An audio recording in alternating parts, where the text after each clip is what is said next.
Hello, welcome to the Better Outcomes Show, where we explore the possibilities of a new healthcare.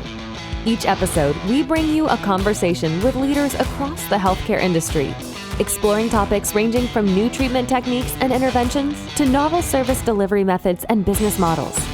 And now your host, Rafi Salazar from Rehab Practice Solutions, a leader in patient engagement and retention strategy. Let's explore the possibilities of a new healthcare.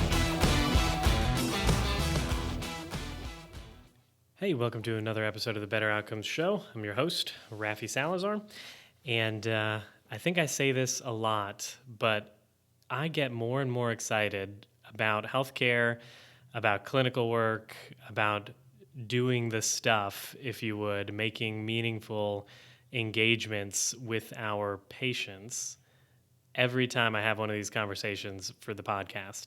And this one is no different. So I'm just going to dive right into it, and then I'll do some housekeeping stuff at the end. But my guest this week is Dr. Larry Benz. He's a physical therapist, and he is the president and co-founder of a company called Confluent Health. And they're basically a holding company that partners with private outpatient physical therapy clinics, occupational therapy clinics, and the like across the nation. He is also... and the reason that I wanted to have him on the show here is he is the author of a book that was published in late 2020 the book is called Called to Care, Making Healthcare Human Again. So if you've listened to any episodes of this show, if you've read any of the work at rehabilitation.com, you know that we are all about that. I loved sitting down with Dr. Benz, with Larry, and having a conversation really about some of the most common patterns, most of the most common reasons why clinicians might become calcified or might become burnt out in healthcare, and really some practical steps and insight that Dr. Benz could provide around how to undo the damage that is done by working in a healthcare system, an industry, if you would, that it seems more focused on numbers and spreadsheets than on people. So without any further ado, here is Dr. Larry Benz from Confluent Health talking about his book, Called to Care. Hey, Larry, welcome to the show. How are you? I'm doing wonderful. Pleased to be here. All right. For those that may not know you, tell us a little bit about yourself, your background. PT, that's where you've spent most of your time, right? Absolutely. So I'm sort of always been smitten by all things physical therapy. I'm currently the president and co-founder of and CEO of Confluent Health. Confluent Health is a holding company, so nobody's ever heard of us, which means that you've probably heard of our subsidiaries or our partnerships. So we have three related businesses. Physical therapy outpatient clinics is by far our largest. We have well over 200 locations in about 14 states. All through partnerships. It's a big private practice. It's a league of nations, if you will. Yeah. We also have a company called Evidence in Motion, which is primarily in the business of training therapists once they're licensed. So that's residencies, fellowship, certification programs, mostly longer term programs. We also partner with universities to do PT schools across the country. So we've got 3 physical therapy schools going to about 7 over the next few years. So it's a very busy company, very, very fast growing company. And then our third company is a company called Fit for Work. So Fit for Work is in the business of work injury management, mostly through prevention. And about 800 sites, we've got about 150 customers. And those are companies that have, lots of repetitive motion injuries, or they have high musculoskeletal claims in workers' comp. And they hire us to do monitoring of their ergonomics, of coaching, of early intervention of symptoms. And it's a very, very fun business because very outcome-oriented business. So it keeps us very busy. We do that through PTs, OTs, and certainly athletic trainers. So those are the three in a nutshell. They're all related. They're all kind of kissing cousins. And it's a fast, very entrepreneurial group. Yeah. No, it sounds like y'all been growing by leaps and bounds, too. Y'all are just on the growth train. Absolutely. Absolutely. Well, and you recently just wrote a book. I think it got published, just in September? Right? It did. Called to Care. Yes. Yeah, absolutely. So tell us a little bit about that book from a high level overview, and then we'll kind of dive into some of the nitty gritty. Yeah, so like I said, I've always been all things interested in so many aspects of physical therapy. I started my career in the U.S. military. I was a captain in the Army and a PT. I went to the U.S. Army Baylor University program. And what I was initially intrigued by were so many patients that I'd have in the military. There was a certain faction, we were allowed to order x-rays and prescribe medications in the military.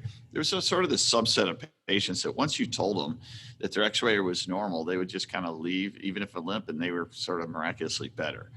Then there was another subset of patients that regardless of what you did with them, if they had a poor relationship with their supervisor or their battalion commander or their company commander, they had a harder time going back. And around that same time, Boeing had some research that said if you called an injured worker within a few days of their injury and said, look, we miss you, we care about you, we want you back at work, that had an incredible impact on the outcome of care, regardless of what I did in the clinic.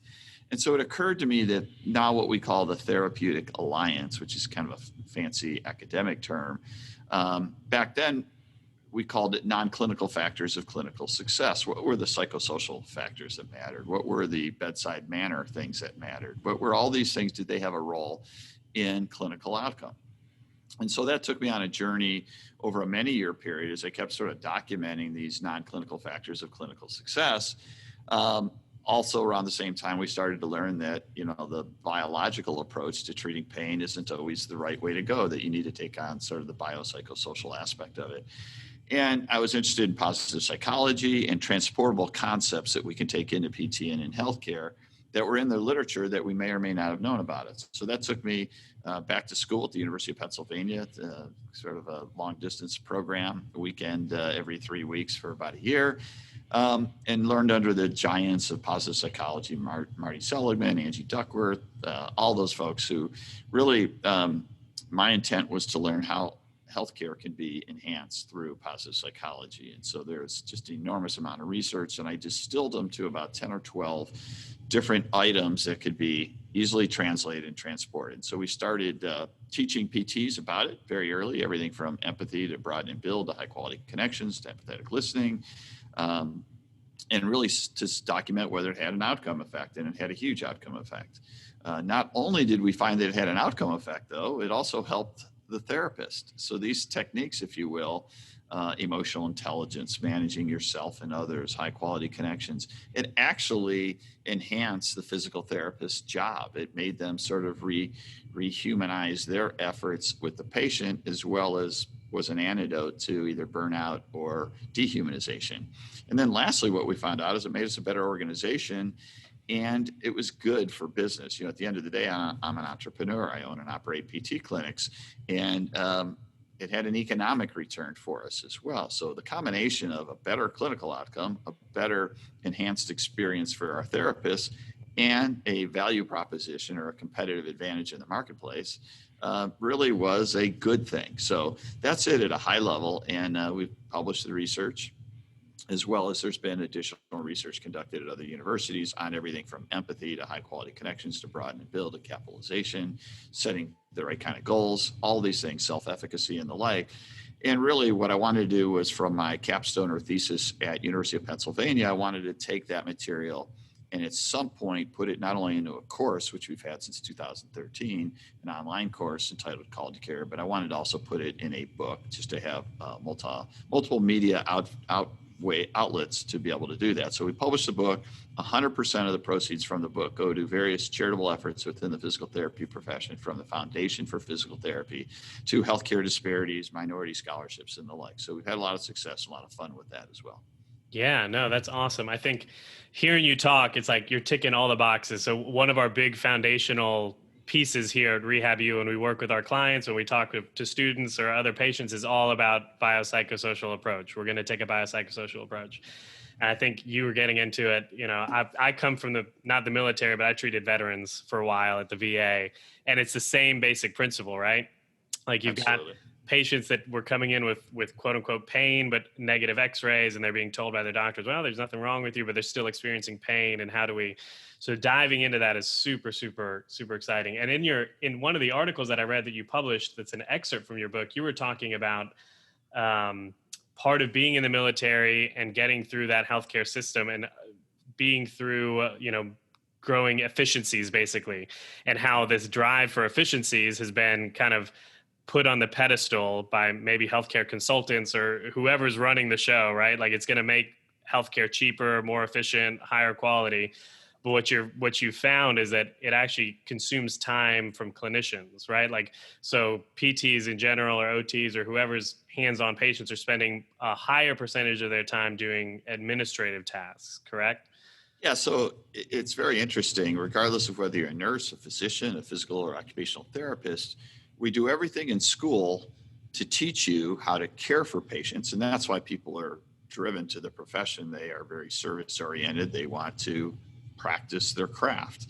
Then once you're in the profession, after you get out of school, your internships, we do everything to get you out of your craft by making you do way more paperwork, making you get more pre-approvals and certifications and verifications and plans of care and all these process improvement measures that do absolutely nothing for the healthcare system, except they're negative. They take away the zest you have for caring for your patients. They take away the time that you have to care for your patients, and they lead to provider burnout.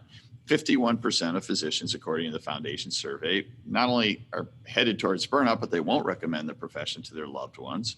And people are generally disgusted with our healthcare system because of all these systematic things that in essence have made it worse, not better. So the unintended consequences of government regulations and for hoops and ladders that all kinds of insurance companies make us jump and go through is that it's gotten worse for the patients who need the care. It's led to less care, and providers are disgusted with it. So not a good cascade effect.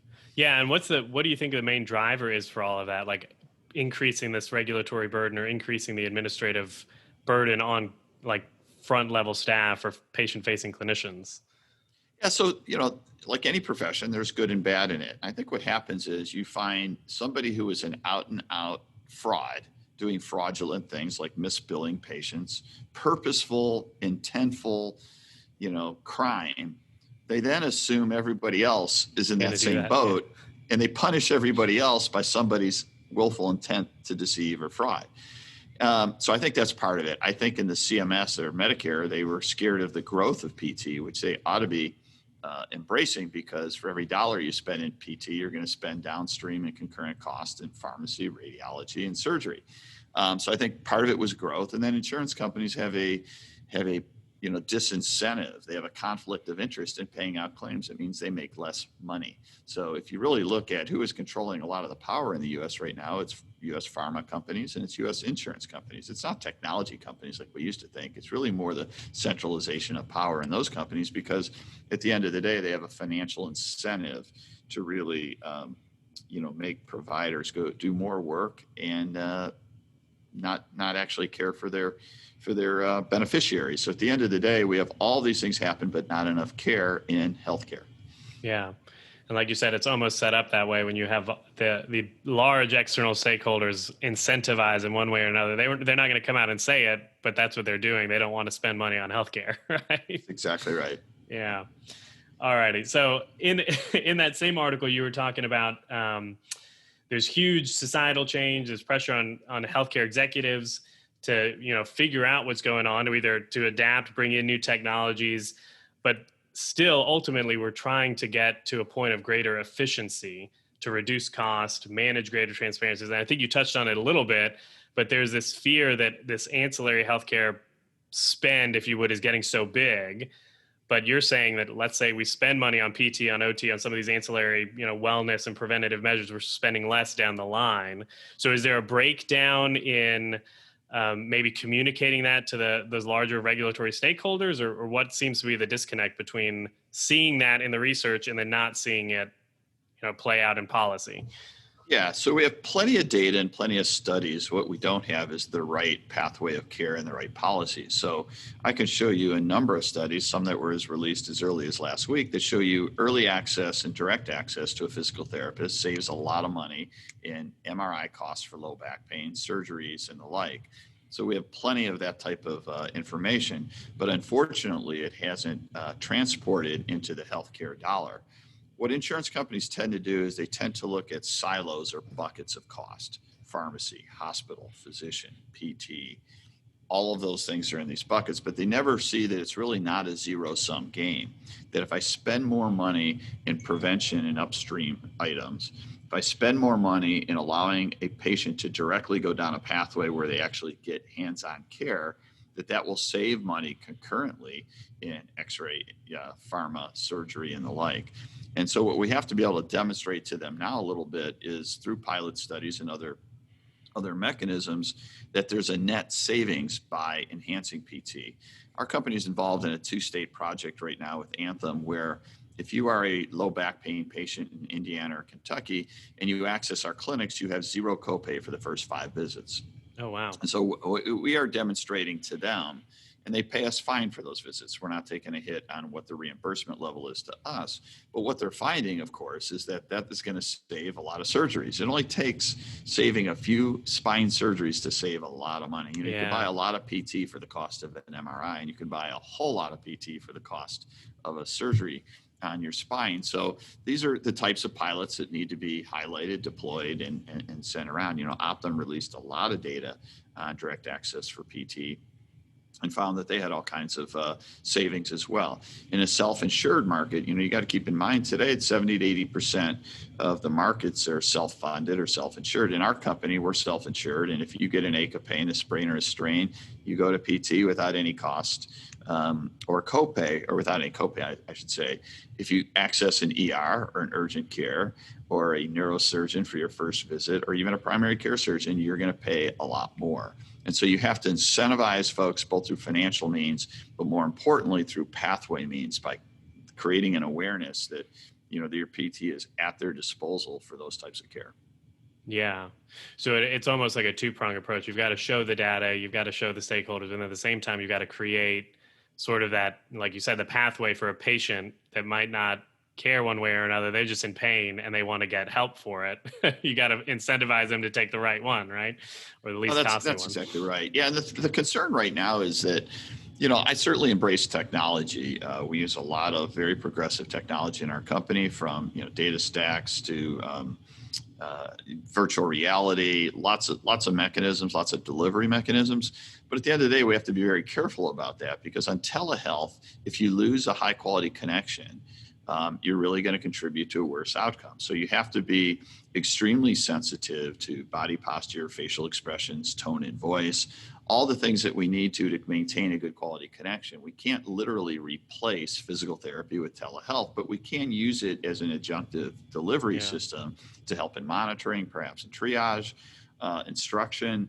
But let's not be naive enough to think that it's a replacement. If we believe that it's a replacement, what you're going to see is the med risks of the world, the Optums of the world say, "Oh, you don't need to go to PT. You can do it all over FaceTime," and that would be really, really bad for a profession. It'd be bad for the system of healthcare in general, and most importantly, it'd be bad for patients. Yeah, and when you're saying connection, just to clarify, you're talking about the human connection between patients and providers, right? Not the internet connection. Well, I mean, I guess the internet connection can affect that if it's choppy, right? That's right. No, it's a high quality connection, which is a combination of, mutuality and vitality and energy around the relationship. It's being able to connect with another individual at a base level, not in a powerful way where you lose empathy and the other kinds of things. So, it's really one of the hallmarks of healthcare. You can take healthcare back many, many years as you want, and it's always been the relationship between a patient and their caregiver. And we have to remember that. And while we can disrupt it with telehealth and other delivery systems, we can't replace the whole notion that you still have to have that connection. Yeah, no, I totally agree. I wrote it right at the beginning of the COVID crisis where people were moving into telehealth.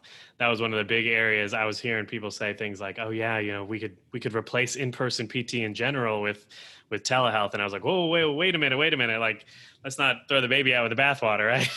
That's exactly right. Yeah. And if you notice the numbers, the data would show you, since we've sort of, level set everything to 6 foot distancing, sanitation, masks and the like, that the number of telehealth visits in PT has gone down, precipitously. Yeah. Well, and I think one of the values in telehealth, and I was saying this to people before, like the value in telehealth is not so much that it can replace PT, but that it's it's a quick and easy way to get access to somebody. You know, you're seeing somebody for low back pain in the clinic, and then they have a problem or a question, or they need maybe just a tune up on their exercise or whatever, some refresh instruction, and it's very easy, very quick. You don't need to spend a whole lot of time doing it.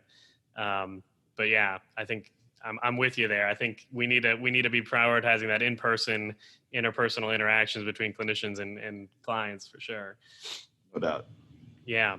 So let's talk then about what happens when clinicians are put in this situation or the current environment where we find ourselves, right?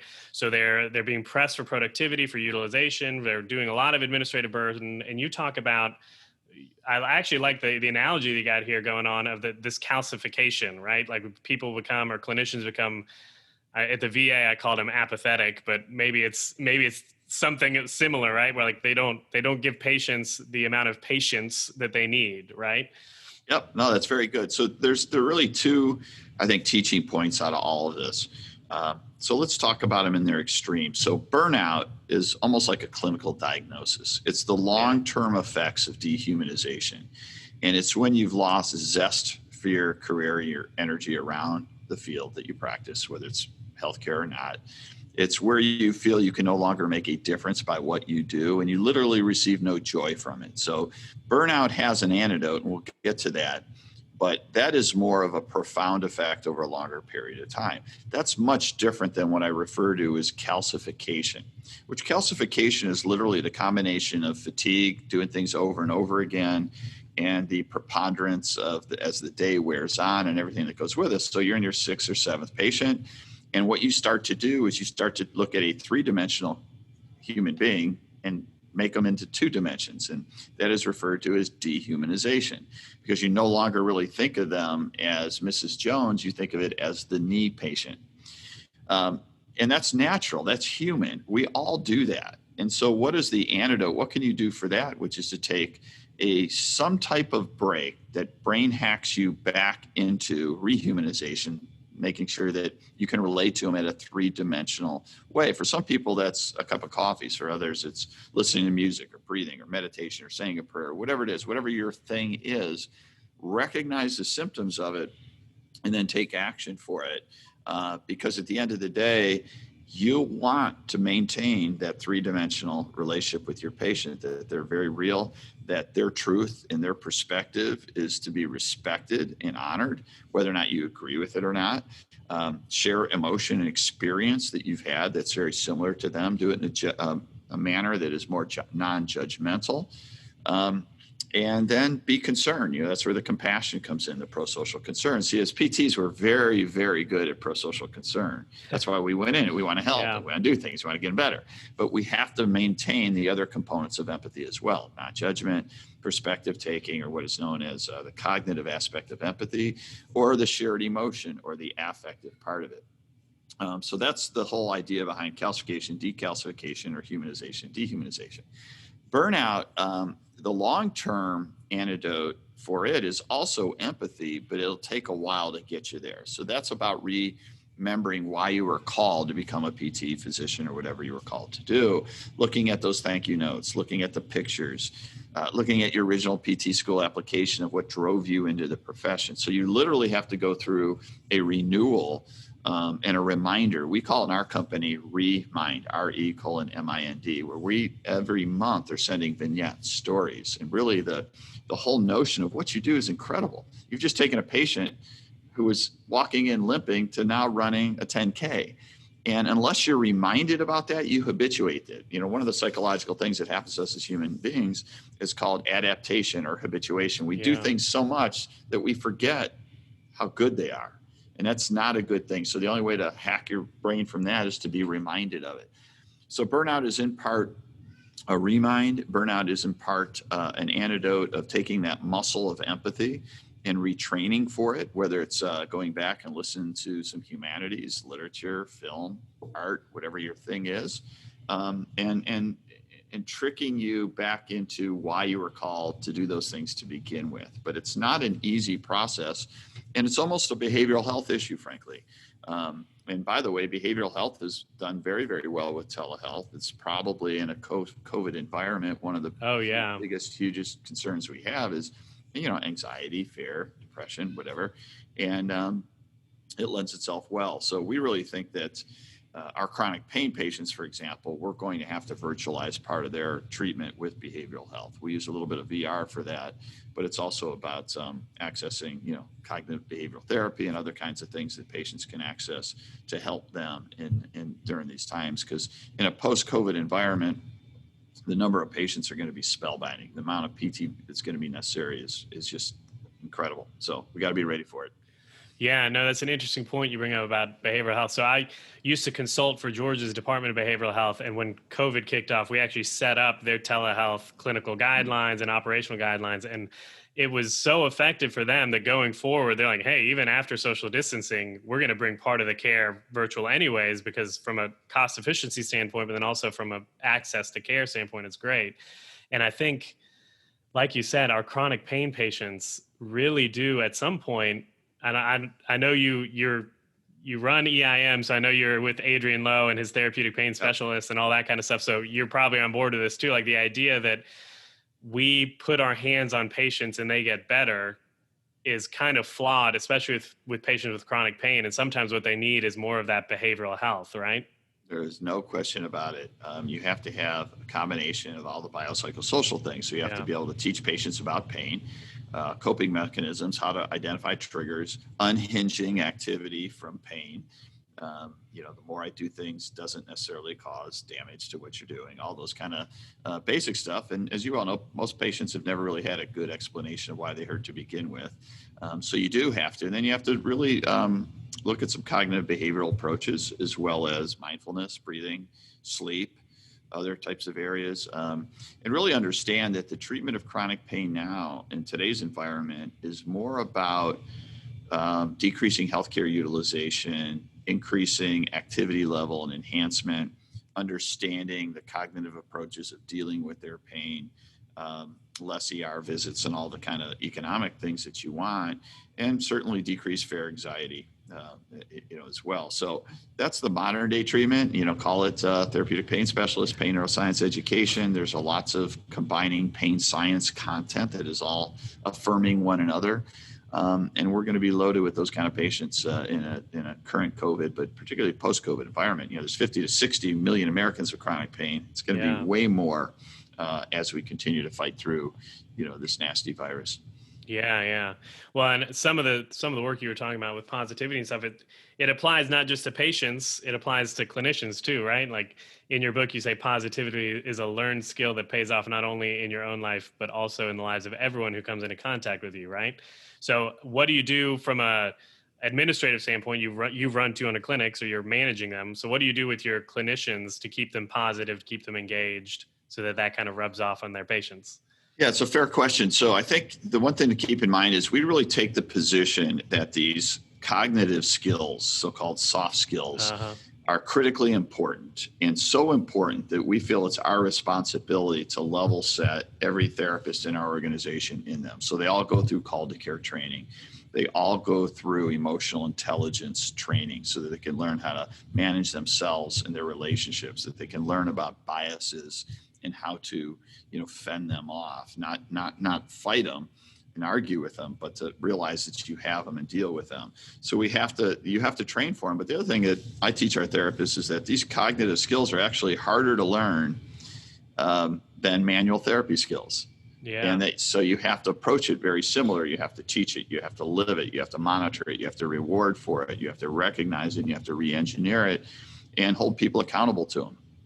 So we use a third-party survey called Compassion Relational Empathy Questionnaire. CARE, it was developed in Scotland. It's a validated instrument. Really helps to measure, how empathetic and how, around all these positive psychology principles, including positivity, how therapists use those in their clinical environment. So we measure them on that basis. I think the other part of it is, as you realize, as you teach therapists about everything from gratitude to broaden and build and capitalizing on conversations, it enhances their well-being and flourishing as an individual therapist as well. So it really is a bi-directional approach, which is absolutely fantastic. And again, I think it helps set you up for a value differentiation in the marketplace. Yeah. So, and that leads into like the whole idea that positive patient or positive clinicians that are engaged and excited about their work, that in and of itself is a competitive advantage in the marketplace, right? There's no doubt. There's no doubt. And when I say positive, you're also not being Pollyanna. I mean, you're being Yeah. realistic. You're dealing with things very objectively, but you're also, lending encouragement. Patients come to see us because they want help, not hell. And encouragement and hands-on approach and high quality connections is what really differentiates us as a profession. I really believe in sort of this checklist approach. A patient needs to leave having felt cared for, appreciated, thanked, and in a friendly environment. If you just do those things, you're going to have dramatic impact on the patient, regardless of how skilled you are in a grade 5 manual therapy approach. So it really does go to the whole notion that's the combination of your clinical hands-on skills and the cognitive skills that you relate to your patient. That's what keeps them coming back. I mean, you could build a practice around friends, family, and former patients who, at scale, at maturity, could represent as much as a third of your patients every day. That's a good thing. And so that contagion, or what we call billboard effect, network effect, word of mouth, whatever you want to call it, is also a practice builder. And if you do it in an authentic way, because you really can't fake empathy, if you do it in an authentic way, you're going to be able to build your practice through caring, which is what we wanted to do when we entered the profession in the first place. Yeah, no, I think that speaks to the whole point. Like, there's research all over the place. Like, 30% of patients won't show up to their second visit in PT, or 70% of patients won't complete their course of care. And I wonder how much of that drop off that we see in patients is because they walk away from an encounter with a clinician thinking they're just running me through the same exercises as everybody else, or they don't really care about me. I'm just a number on a checklist for them, and not failing to make that human connection, right?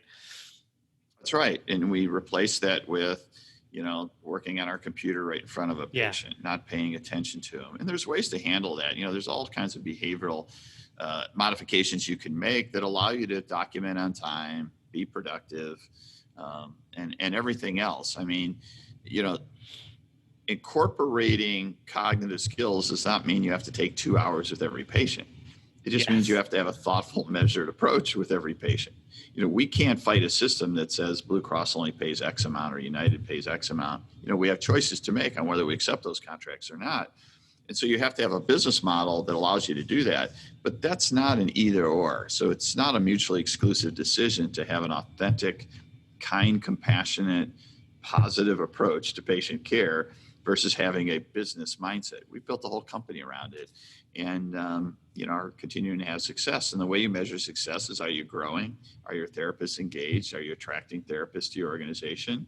And are you giving them opportunities for growth, maturity, leadership, training?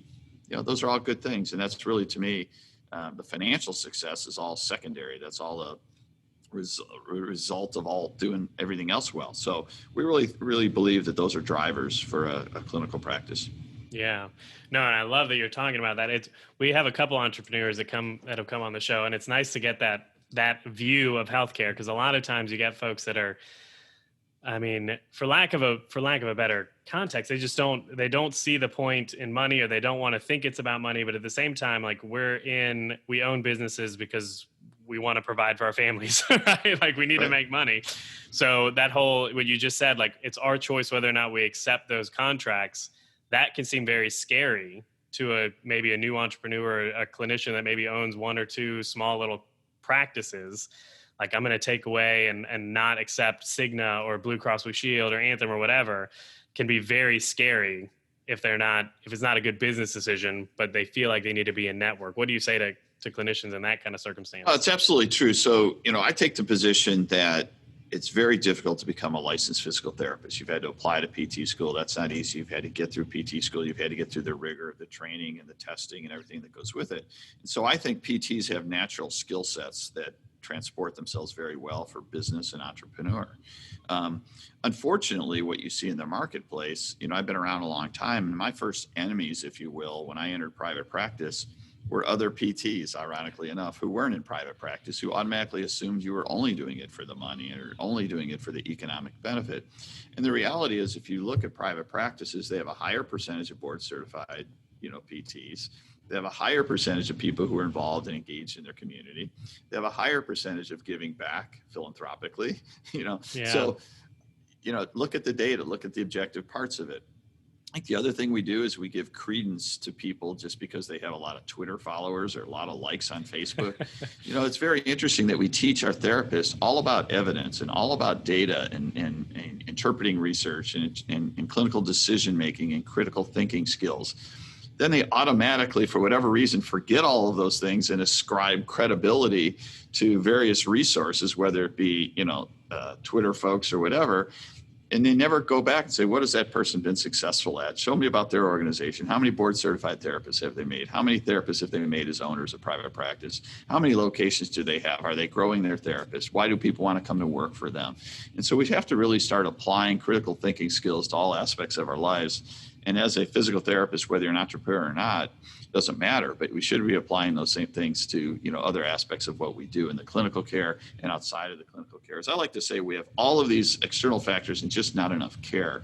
And I think the healthcare system can be pivoted over time if we go back and re-energize. I think COVID, for example, medical school applications are up 17%. Healthcare heroes are very recognized. That's a very, very good thing. Yeah. But let's also not forget, after 911, early responders and police and firemen were also heroes. And now they're being vilified, and unfortunately in the media in many ways, which is very unfortunate. And my caution on that is, we're healthcare heroes now. Let's keep us healthcare heroes by doing the right things. Exactly. Yeah. No, that's so true. We don't want to be in 5 or 10 years talking about those dirty, greedy physical therapists that are ripping people off, right? That's exactly right. Yeah. Yeah. We'd rather talk about the insurance companies who are dirty and greedy and ripping people off. All righty. Well, Larry, thanks so much for taking the time. If you could just give 1 or 2 big takeaways that you'd want a listener to walk away from the show with, what would they be? I'd say the first one is, keep in mind that cognitive skills, the so-called soft skills, are every bit as important as the hard skills that we teach in PT school. Number 2, I would say differentiate between empathy and understand that it's a multi-directional or dimensional construct, and it has 3 or 4 definitions to it. I think that the other part is that PTs don't think we have empathy just because we have a concern for getting people better. It goes well beyond that. And I think the other part of it is just to understand that it's normal to calcify or dehumanize, kickstart your way back out of that. And, again, you could, by adopting these types of mentalities, you can really differentiate yourself and make it and reinvigorate your own career and your own calling. We have hundreds of PTs that take the pain neuroscience education course, for example, and they say, man, this is what I really needed. This is a course I've been looking for. We have the same numbers who take Call to Care in all of the transportable positive psychology constructs that are in healthcare and are doing the same thing. So just would encourage them to consider reading the book and sharing it with their friends and colleagues. There's no profit motive here. Yeah. All right. Well, where can people find you if they want to connect, if they want to see what you're up to? So I'm at Physical Therapy on Twitter. I'm not a huge Instagram user. I'm not a huge Facebook user. And certainly Larry at Physical Therapist is my email. I always give it out because I own the domain, physicaltherapist.com. And calledtocarethebook.com, calledtocarethebook.com. And lastly, goconfluent.com, goconfluent.com. All righty. And we'll link to all those in the show notes. Thanks very much, man. Have a good day. Perfect. Thank you. Well, I hope you enjoyed that conversation with Larry Benz from Confluent Health, talking about Call to Care, his book, and talking really about some of the principles of positive psychology, of how human connection can really mean the difference sometimes for patients between whether or not they get better or whether or not they drag on in their dysfunction, in their pain. I think one of the big takeaways for me as I listened to this interview again, and as I recall the book, so I bought this book about the time that I was closing on a private practice that I purchased here in my home city of Augusta, Georgia, home of the Augusta Nationals, if you're into golf. I'm not, but some people are. And I was coming into purchasing this clinic and becoming a clinician again, a boots on the ground clinician, if you would, after having spent the last 4 years or so in between academics and healthcare consulting and doing marketing and some big strategic initiatives for some very big projects. And I had always in the back of my mind wanted to go back into private practice, into just making relationships with patients again, because that's why I got into healthcare.